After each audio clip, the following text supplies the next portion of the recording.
I was born in Lincoln. I moved to Roseville, got married in 1954. We'll be married 62 years next month, and moved to Citrus Heights, where my husband's lived on the same property for 76 years on Woodside Drive. Oh, what's it like on Woodside Drive? It's just the same as it was years ago. The Van Maren sold a strip of property way back in the 40s. And at that time, that's all they sold. They still had control over hundreds of acres. So we've had cows and llamas, and up until just a couple of years ago, we had cows, and then we had to let them go because of the water and the high prices of hay. But we used to like to keep them because people would walk down Woodside, and it was like a farm to them. They could see, and so we miss them. Yeah, there's still some open pasture there, though, I think. Yeah, we still have pasture. We still have a llama, but we still have about 5 acres. We're between Sam's and Costco, and it's a dead-end street. Yeah, okay. Now, how did you get involved with the Ladies in White?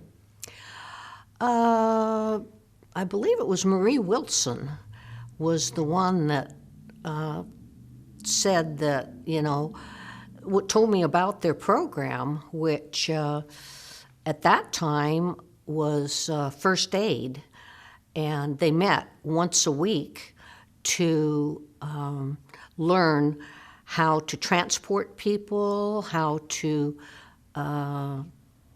fix broken legs, or at least splint them. Sometimes she taught us how to splint with just plain paper and make splints, but we practiced once a week, and at that time there was 35 people there that was doing it when I was there, and the trainers were just awesome. So we not only learned how to take care of our own families, well, actually that's how I got involved, is that my daughter, every time she got hurt, even if she stubbed her toe, almost went into shock. And I decided I needed to do something to figure out what to do with this kid, And so basically that's how I got involved.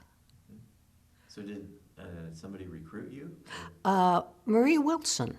Marie Wilson, she was one of the trainers. She was the one that ran the hamburger stand right across from Sylvan Middle School.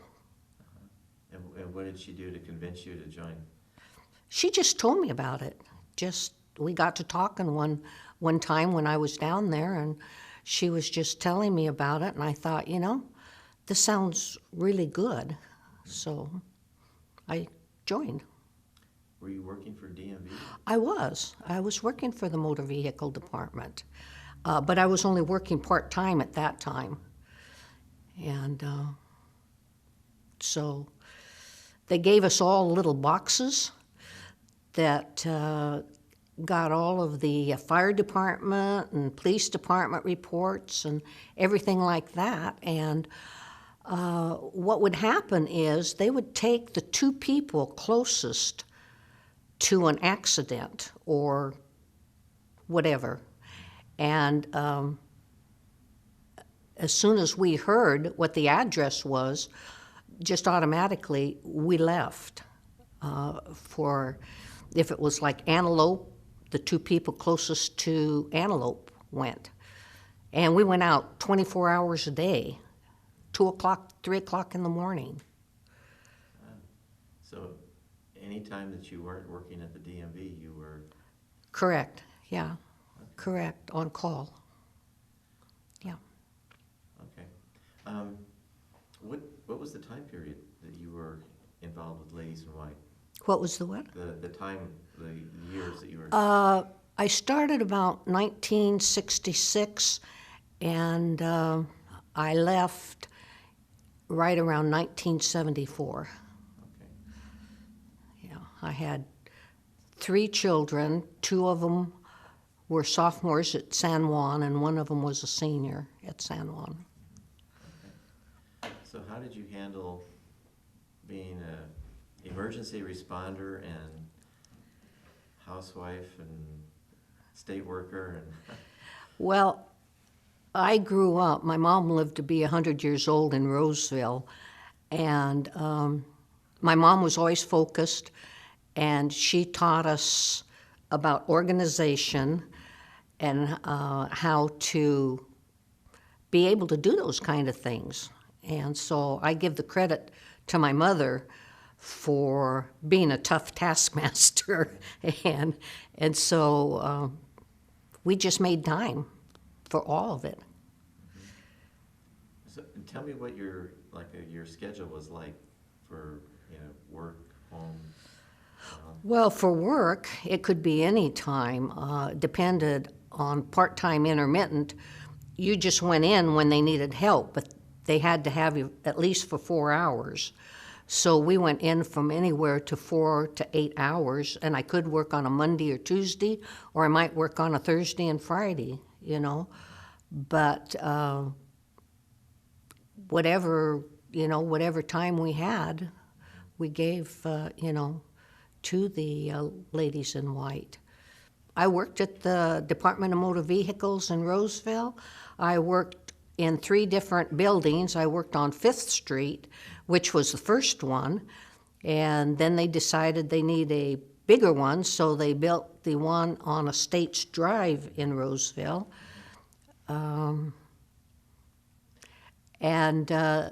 Because we didn't have any facilities for the customers to use, we went to right around the corner on Estates Drive, and they leased that building for up until the time that they moved to the new building over by the Galleria.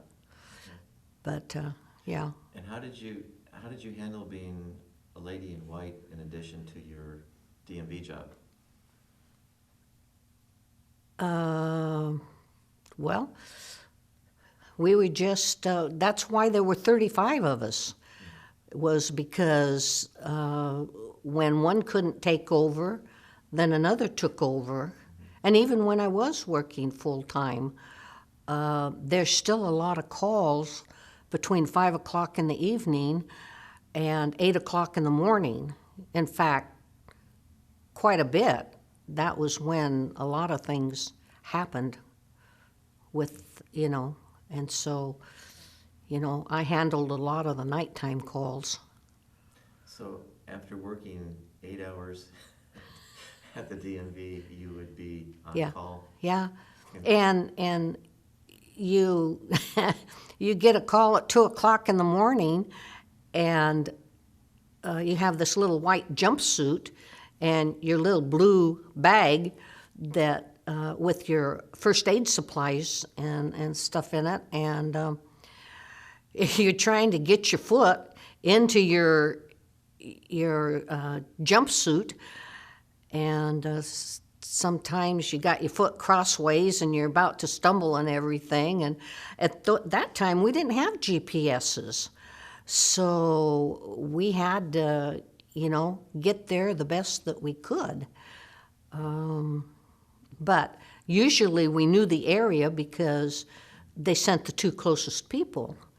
So it wasn't like me going from Woodside Drive over to Oak Avenue or someplace like that.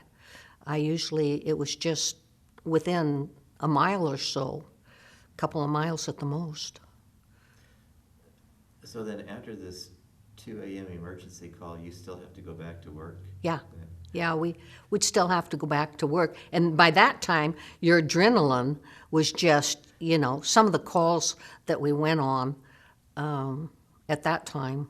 I don't know if you want to know about any of them. Yeah. Well, I remember one that was real early in the morning, like about 2, or was somebody that had too much to drink, and he had passed out and wasn't breathing.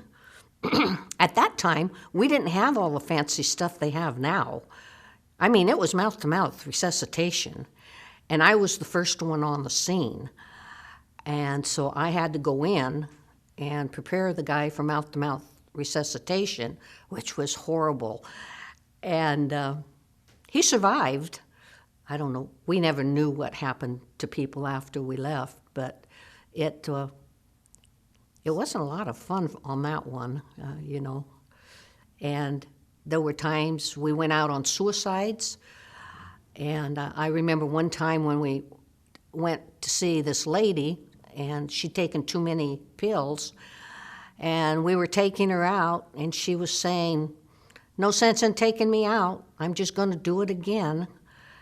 And we had a guy that ran over his toe with a lawnmower, and we had 2 ambulances that collided on right there at Greenback Lane and where San Juan is. 2 ambulances collided. How do you do that? I didn't know you had 2 ambulances. But we went on that one, and my son still remembers. He was on his way to play baseball going down San Juan and saw me out there working, you know, on people that needed first aid. But yeah, there were a lot of them. Oh, we went on 3 motorcycle accidents. I think you mentioned they were all on the same day. Yes, the motorcycle accidents, 3 of them. All, and to show how close they were from me living on Sylvan Road, one of them was right on the other side of Sylvan Middle School, and a car made a left turn in front of this motorcycle, and he went right up over the car and had all kinds of injuries, and we splinted him all up before he was taken off. And then we had another motorcycle accident on Antelope, and then the third one, and the same highway patrolman made all 3 reports, and the other one was about 4 o'clock in the afternoon on Antelope, on Van Maren. And he was all by himself. The other guy, he got thrown over, a guy making a left turn in front of the motorcycle too. But the guy on Van Maren, he just slipped all by himself. There was nobody there. It was right after a rain, and there was oil on the ground, and he just shattered his leg, and we had to splint it. And the highway patrolman said, "What do you say that we call this a day and not have any more motorcycle accidents?" All 3 of those accidents happened on the same day. All 3 of them. What was going on? I don't know. It's just that people don't see motorcycles. And when they're riding, people are all continually making left turns and saying, "I didn't see them." So a motorcycle guy can be a good driver when somebody just turns left and then they get thrown up over the, yeah. The lawnmower accident, do you remember anything about that, where it was? Or? I don't remember where that was. All I remember, it was in the daytime, and we got a call on that. But yeah, my son and I was talking, and he remembered that, and I did too, but I didn't remember where it was. Now, what happened with your kids when you were going out on the calls? My sons, I don't know about my daughter, but my sons, they were bragging everywhere. You know, they just thought a lady in white, that was just the greatest. And when my son would go by and he'd see me at an accident and, you know, doing something, he was all puffed up. And when I left, he was really disappointed because he no longer had bragging rights. Wow, well, that's neat. So he'd ride by and, "Hey, there's my mom." Uh-huh, yep. That's neat. So how many kids do you have? 3. Three. So one son and 2 sons two and 1 daughters. daughter. Okay. Okay. There's one other accident that you mentioned before. It was the last one that you went on. Okay, the last accident that I went on was an accident that was on Antelope, just going onto the freeway toward Roseville. And there were 2 girls that had just graduated from high school. Parents had given the girl a brand new car. There wasn't even any identifying piece of paper or anything. She'd just probably gotten the car that day. And a man who'd been drinking and had been involved in a bunch of other accidents came up from where Kmart is all the way almost to Antelope. And a guy, they were in the right-hand lane, the 2 girls going toward Roseville, and one of the drivers behind the girls saw the man coming in the wrong direction, and he pulled out in front of the girls and slowed down to get them to slow down in case he did hit. They thought the guy was just being smart, and they pulled out around him on the left, which was the same lane that the guy that had been drinking was in, and he hit them head on, and the girls were killed immediately. And we had to take the jaws of life to get him out. He didn't have a scratch on him. And having 2 sons as sophomores and having a daughter as a senior, I guess I reacted, and after we did what we could, for him, there was nothing that could be done for the girls. It was instant, and I walked away. I said, this just doesn't make any sense, and I guess that's what servicemen have when they do PTSD. They just see so much of this. But if I hadn't have had the kids in high school, I think I would have been okay, and I would have gone on and stayed with the Ladies in White. They were a great organization. They filled a need because there were hardly any hospitals or anything like that. At that time, we didn't have the hospitals we do now. That was 50 years ago. And so I left the Ladies in White in close to about 1974. So, yeah. And then you took the driver licenses away from your 3 kids. No, it was just a freak accident that I don't know, had they stayed in the lane that they were in, they would have been okay. He would have gone on by them. But the guy that pulled out in front of them was trying to do a good thing and slow them down in case he did come in their lane. But, I just, my son, he was so disappointed, Mom, So anyway, yeah.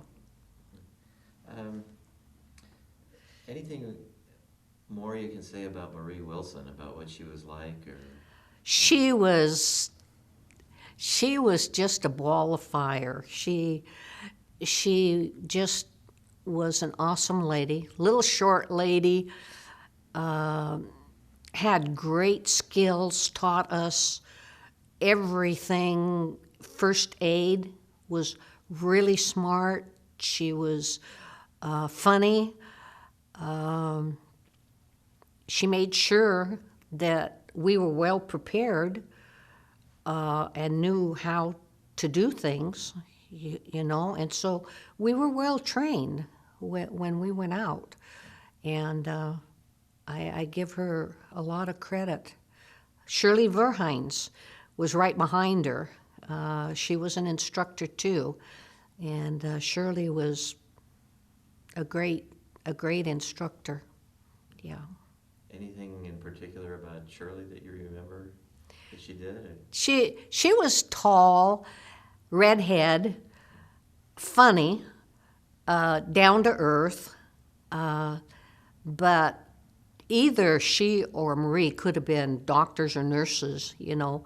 They just knew that much about, and practical things. We had to use practical things that maybe we didn't have splints and stuff like that. Maybe we just had rolled up newspaper, you know.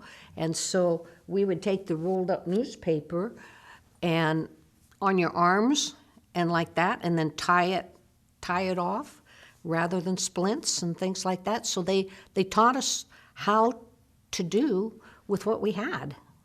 So those two would do the weekly training that you yes. And there was another lady that did the training too, but I can't remember. She was tall, very attractive, and they mainly the three of them, yeah, when I was there. So, and you do this every week? Yeah, we did. Wow. Yeah. So how much, between the training and the calls, how much time do you think you put in on Ladies in White? It depended on the accidents. No, maybe 7 hours a week. Okay. Depending on accidents, the more hours, you know. It just depended on, you know. Well, the duty chief finally, after that, the one that I had to do mouth-to-mouth resuscitation, that I was the first one there, is they told us to drag our feet until the first duty chief. There was a duty chief always to go to the accident, but sometimes we beat him. But then it got to the place where he said until one of the duty chiefs got there, it would be better if we weren't the first in, which made sense. And another thing that was really, really sad was the fact that Aerojet had just laid off a whole bunch of the engineers, and they couldn't find jobs. And they went from being paid, you know, a lot of money to try to fight the kids that were coming out of college just for minimum wage jobs. And there were a lot of suicides around the Christmas holidays.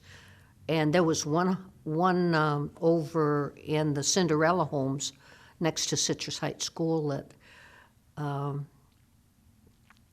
when we went there and the duty chief was there, he wouldn't even let us go in.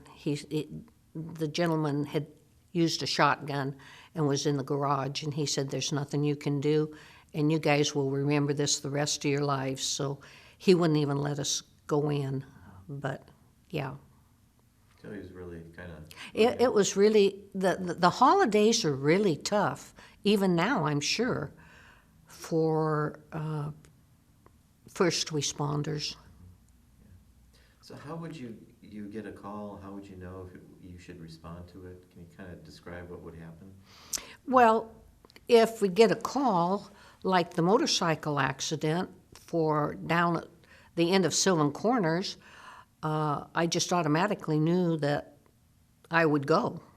If I'd get a call, we basically pretty much had our area. And so anytime an accident or a call came in for that area, we just had an address, and the two closest would go. I mean, was it? And we covered all of Citrus Heights. What did the calls come in on? What did you have to? Little squawk box. We had a little, you know how scanners, they hear, that's what we had. We heard all the police things and all of the first aid things, and it would come out over the box, and we would know, to report to that place. So you had to stay by the squawk box all the time? No, you could hear the squawk box all over the whole house.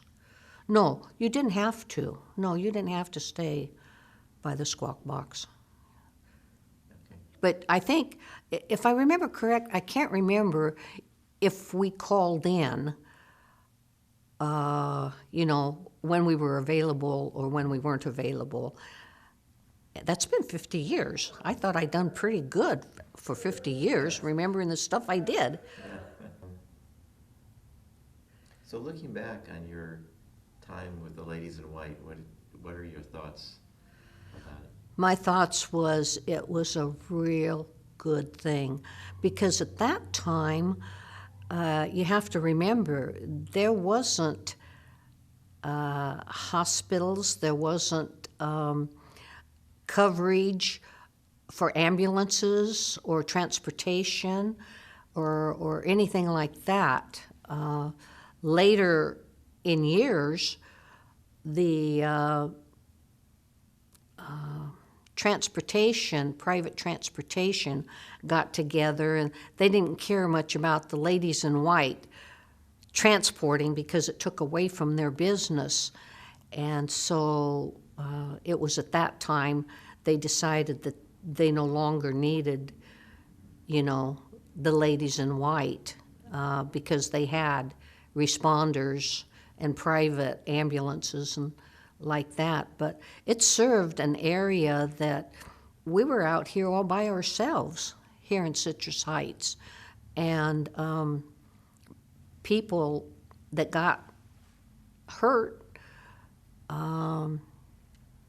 there wasn't much there for them except for somebody to throw them into a car and try and take them someplace. And we didn't have Mercy Hospital and all these other places that we have now. So they did a great job. They provided a need, in a time when Citrus Heights really needed something like this. What about, was your husband involved with the fire department? No, he wasn't. He was an engineer for the state. Oh, okay. Yeah.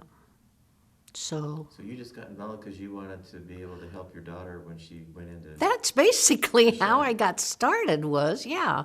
I just needed to know how to respond to people who went into shock. And shock is one of the biggest problems that you have to protect people from when you go out on a call, is that you can do all the first aid you want, but if they go into shock, then it gets serious. So yeah, that's basically why I started. She'd get thrown from a horse or something like that. I needed to know how to. The boys, they were just rough and tumble, but my daughter was a girl, and yeah. So that's basically how I got started, and then I saw that it was just a great, great organization, and it was a lot of help to a lot of people. Yeah. Okay.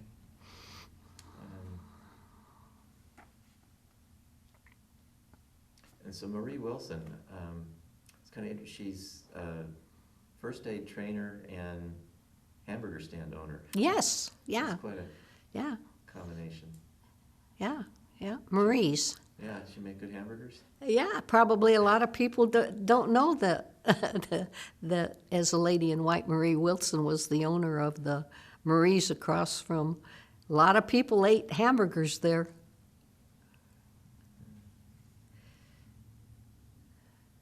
Any other thoughts that you have that you want to share? No. All I can say is I had a real respect for the fire department. I had a real respect for the trainers of the Ladies in White, and I had a real respect for the ladies who were learning training to help other people. Did you ever go out on any calls where there was an EMT or, like a paid? They didn't have EMTs back then. Okay, so you were it then? We were it. They didn't have EMTs. There were no responders 50 years ago. Yeah, no. We were basically the EMTs, right? Yeah. I know, when you mentioned about people going into shock. What would you do to keep somebody from going into shock? Well, you just kept them warm. Like if you went out and it was a cold day and everything like that, you made sure that you got something under them and, kept them warm and not let them, because they'd be shaking and stuff like that. So you wanted to just make them as comfortable as you could. So you made sure that somehow something, you kept them breathing and everything like that. Even if they're drunk? Oh, that was the worst. Yeah, that was the worst. I brought him back, though. You saved his life. I saved his life. I don't know what happened to him later, but that was when I think they decided to let the duty chief go in first, that maybe it wasn't a good idea to let a lady go in first, so I think that's about the time they decided kind of make sure we get there before you guys go on in. You were too quick. Well, we were closer, if you had the fire department on Greenback and you had me off of Sylvan Road and the call came at the end of Sylvan Corners, of course I'm going to make it before they are, So, yeah. But, they were really close with us. We didn't have to wait longer than a few seconds or, a minute for them, yeah. Well, what was your relationship with the firefighters like? We didn't have any relationship with the firefighters. The duty chief is the only one that we ever had any relationship. I'm sure the trainers did, but I couldn't even name one firefighter, because there was no communication actually between us and the volunteers. I know there was with the higher ups because they were kind of a real close-knit group. Okay, so on the accidents, the duty chief would be the only one to come out? Yes, okay. Yeah. Oh, they would send they'd send, we had a thing that looked like an ambulance that we drove. It was a white, kind of a box-shaped vehicle. And they could transport, and they did. They transported. At that time, we were kind of like a mini ambulance, and that was driven mainly by Murray Wilson and Shirley Verhines and Louise Patterson and the trainers. We just did the first aid, and then they took it from there. Any questions? You? No? Good. All right. Okay. Pretty good for an 80-year-old, huh? Yeah. Well, you're not 80 yet. All right. Almost. I'm gonna cut. There you go. Now I can go home?